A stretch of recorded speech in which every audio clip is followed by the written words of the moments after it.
fait, l'idée part d'un enfant qu'on a connu l'an passé. C'est un enfant qui a dû être changé de milieu familial. Donc, c'était dans une autre ville, donc il a dû également changer d'école. À son départ, son enseignante lui a remis un toutou.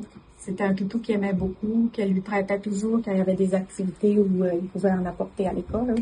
Donc, c'est comme ça que ça a commencé. Ça nous a donné le goût d'aider d'autres enfants en famille d'accueil. Ça a généré de l'empathie. Oui. On a transmis cette empathie-là à nos jeunes artisans. Quand on fait nos ateliers, là, on le voit pas puis on l'entend pas, mais habituellement, on essaie de se mettre dans comme une espèce de rituel. On met de la petite musique autochtone, on se met un petit parfum d'ambiance. Ça fait comme nous créer une atmosphère au partage puis au travail. Puis on pense que ça fait comme aider à la production puis au bien-être des enfants. Donc, au début, on était censé faire seulement des toutous. Puis là, on s'est dit à un moment donné que ça prendrait peut-être une carte pour aller avec, pour accompagner un peu nos petites peluches. Donc, M. Benoît nous a apporté une idée de carte en écorce. Donc, c'est de l'écorce superposée.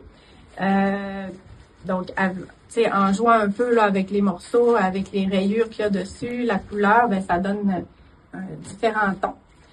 Et ces cartes-là, elles sont traduites en Atikamekw et en Innu. Et le message qu'il y a à l'intérieur, qu'il y a derrière, c'est « On pense à toi ». Allô les filles, est-ce que tu peux me dire comment ça a débuté votre projet? Mais dans le fond, on a commencé à regarder, on a commencé à faire des toutous, puis des toutous pour les enfants qui sont en famille d'accueil. OK. Puis aussi, après, on a commencé à prendre eux qui avaient des racines autochtones. Puis là, on a commencé à faire des tutos. Puis là, c'était comme ça. Moi, j'aimerais savoir, comment vous les fabriquez, vos petits toutous? On les fabrique avec genre de la laine. Je pense que c'est de la laine. De la feutrine. De la feutrine. De la mousse d'oreiller aussi. Ouais. Ah! Vous mettez de la mousse d'oreiller dedans, c'est ça? OK. Puis on prend aussi des yeux pour faire les tutos. OK. Oui, tu peux nous en montrer un. Oh, c'est beau! C'est vraiment cool. Puis, est-ce que vous avez du plaisir à faire ça? Oui, vraiment. Oui? C'est pendant vos cours? C'est plus le vendredi après-midi à 4 puis la 5. OK. Mais c'est genre le jour 5. Je me semble que c'est jour 5. Jour 10. Jour 10 ou jour 5, on ne sait plus.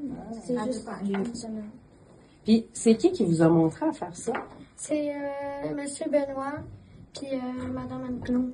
OK. Fait qu'ils vous ont montré, il y avait déjà des bases de ça, puis ils vous ont montré ça. Ouais.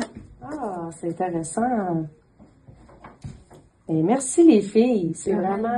oui. J'aurais une petite question pour... dans le fond, Eva, là, elle voulait parler un peu là, du début, le comité de pilotage, comment ça a pu commencer. Avec qui? Comment on a fait pour trouver les modèles, ça vient d'où, les animaux, ça représente quoi? Est-ce que tu peux nous en parler? Ça, je me rappelle plus, par exemple. OK. Les dates avec le centre mamique. Ça, c'était avec mon amie Juliane, mais là, elle est à une autre école. OK. Elle peut pas venir. Mais moi et Juliane, on a commencé à...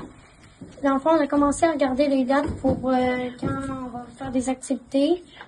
Puis, on a aussi regardé pour comment faire les toutous, regarder les animaux, qu'est-ce qu'on pourrait faire avec monsieur Benoît. Ah. Puis vos animaux, est-ce que je me trompe, c'est des animaux qui proviennent de la culture aussi autochtone, c'est ça? C'est quoi vos animaux exactement? Dans le fond, on a des ours, des renards, mettons, des ratons laveurs. Ouais. Ah. C'est vraiment beau ce que vous faites. Bravo. Merci.